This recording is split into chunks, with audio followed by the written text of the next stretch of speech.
Okay, Sunday morning, garage tour video.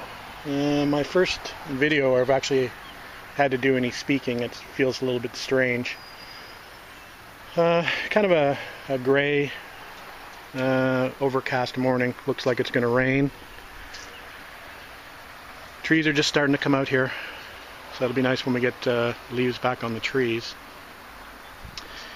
Anyway, Chef Tush here. You can just call me Tush, actually. And Dan Electro, I know you were asking about the pronunciation of my name. It's actually Tush. But I answered a Tush as well, so it doesn't really matter. Anyway, on with the garage tour. So here is my workshop in the garage of my home. It's just a standard 2-bay garage. I don't really have a lot of room, considering I have this car here, a 73 TR6, and then I've got undercover a 68 TR250.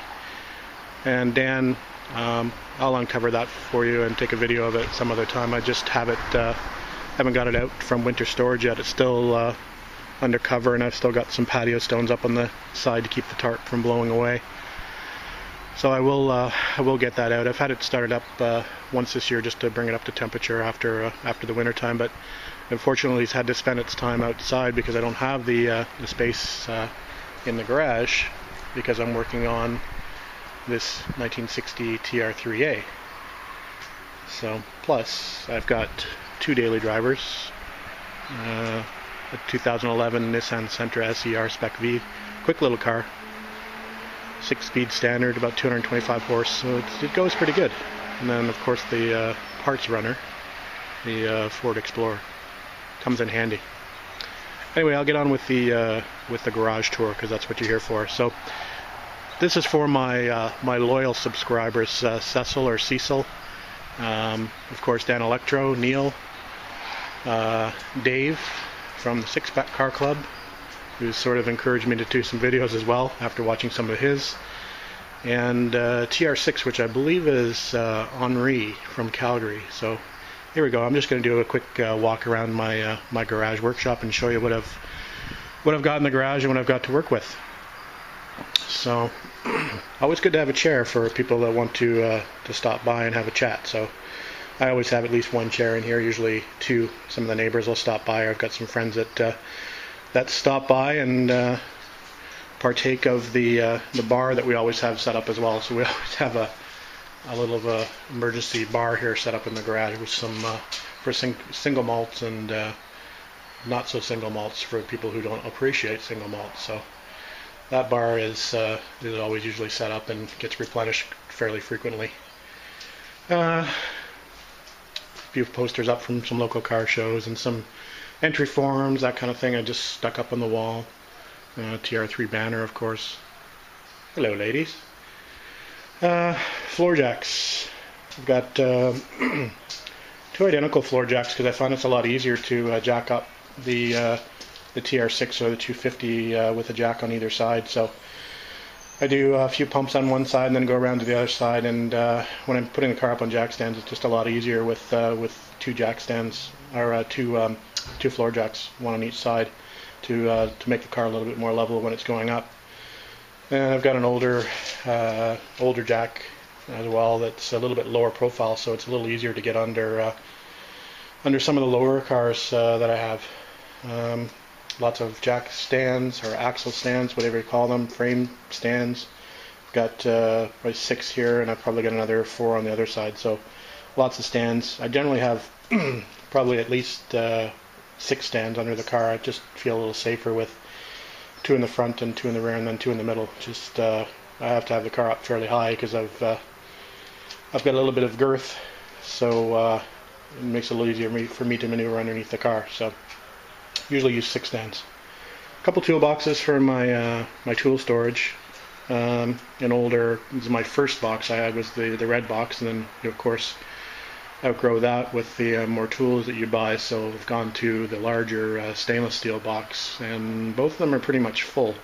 The red's more of an overflow box now I use for my secondary tools, whereas the stainless steel one's got pretty much my stuff that I use on a daily basis. A lot of storage I've got up on top of the mezzanine here, with mostly tools, and I've got some junk there stored in the back. I've got an old golf bag back there. I've got a second transmission tunnel for the TR3 up there.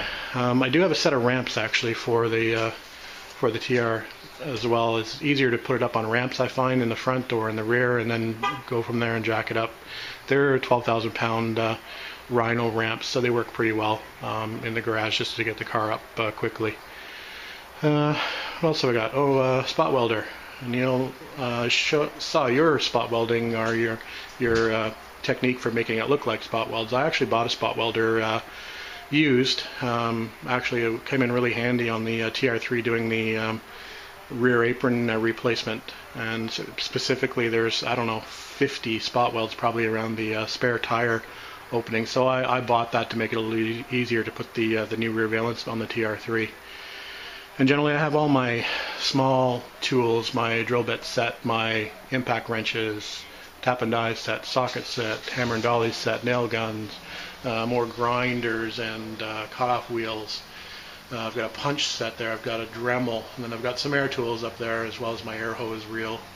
I always have some 36 grit roll-lock boxes here. Usually I use those quite a bit in the, so I make those be fairly handy. I've got some 3-inch and some 2-inch that work well on my my angle die grinder.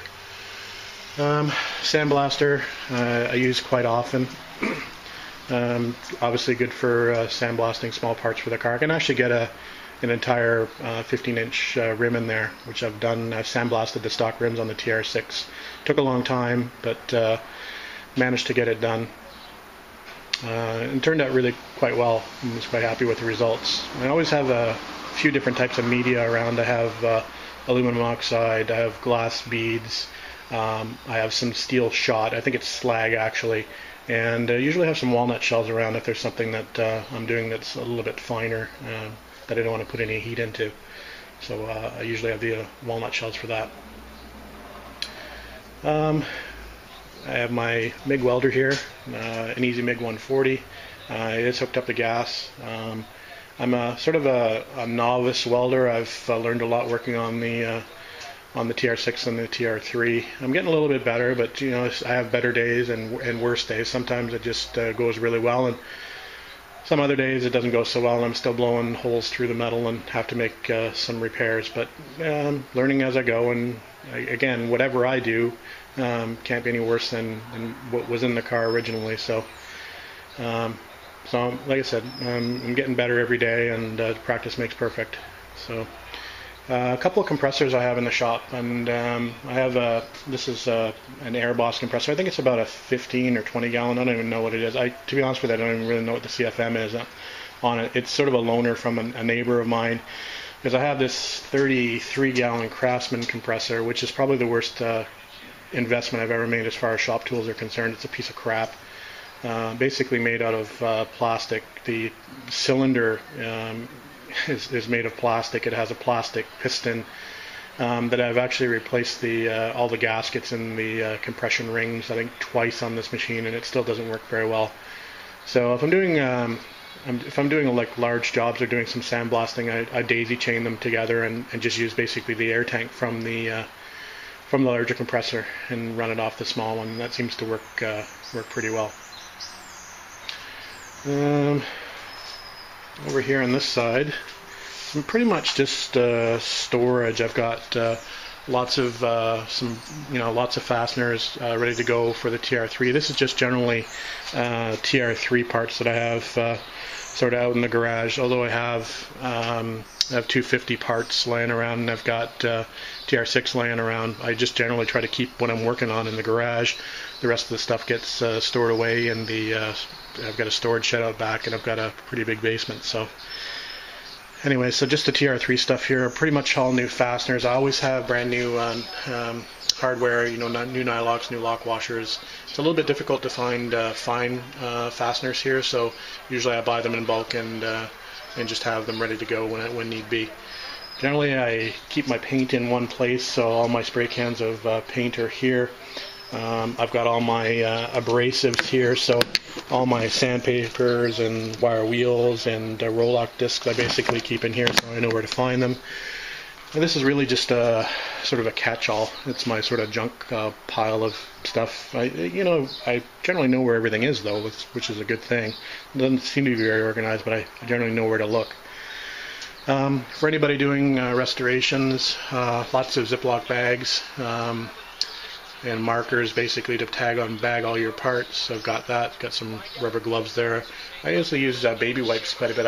I'm a chef by trade, so I always try to keep my hands clean, and it's kind of a thing with me. Even if I'm working on a car, I just have to have my hands cleaned off, so the baby wipes come in handy for that. I got a little charging station for my 18-volt drills, and I've got a reciprocating saw up there and a few other little things. And of course, got to have the TV out in the garage, and I got to have tunes, so I've got an iPod hooked up out here. I've got the TV, keep me company.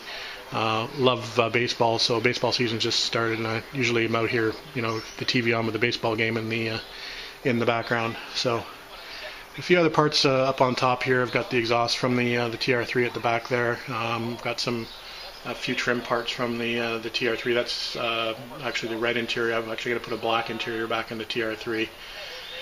And a few other bits up there. Another socket set there. I think I have a fetish with socket sets. I think I have 3 socket sets laying around. But generally, I try to have some tools in each car. So usually I end up dividing the socket sets up and have some in the TR6, some in the 250, and eventually I'll need some for the TR3 as well. So that's generally why I have so many socket sets. What else have I got around here? Parts hanging, TR3 grill. I've got some TR6 dashes over there. I've got some wiper boxes for the TR3. I have a pretty good, if I just step back here, I'm getting a pretty good steering wheel collection, and I've got 2 TR3 wheels. That wheel there looks like it's from a TR4. It came on my TR250. It's a bit too big for me, so I've downsized it actually to a TR6 wheel, but it should go a little bit smaller actually. I'm still interferes with me a little bit. And then I've got the Modelita wheel off the TR3, and I'll talk about that in a second a little bit. What else have I got over here? Scrap metal bin. This is basically all the stuff that came off of the TR3. The old floors in there and the old sills are in there. I got a few mirror spares. There's some doors in there. There's an old axle back there that I'm going to hang on to for a little while. My central vacuum machine, which is actually also a Triumph, which is kind of interesting. Oil cooler up there. Some brake and fuel lines and stuff for the TR3 as well. A sway bar for the front sway bar for the TR3 there as well. Some arm restraints, which is always good for if you're racing a TR3 to have arm restraints, just to keep your arms from flailing out of the car. This side of the garage, like I said, more jack stands down there in the corner. Got another tool bag, which is for some larger wrenches that I don't really have space for, and I don't really use much, so I just sort of keep a bag handy over here. All my safety equipment I've got hanging and readily available: the face shield, goggles, hearing protection, and my mask, the self-darkening helmet for welding. Some dollies which come in handy if you've got a motor out of a car. I just drop them down onto a dolly and you can roll the motor around or the transmission, whatever. Seems to work out pretty well. And then I've got the boot and bonnet lids. That would be the hood and trunk for Cecil and Dave, although I'm sure Dave knows the terminology since he's got a TR6. So I've just got those sitting there pretty much ready to go. They've been soda blasted, so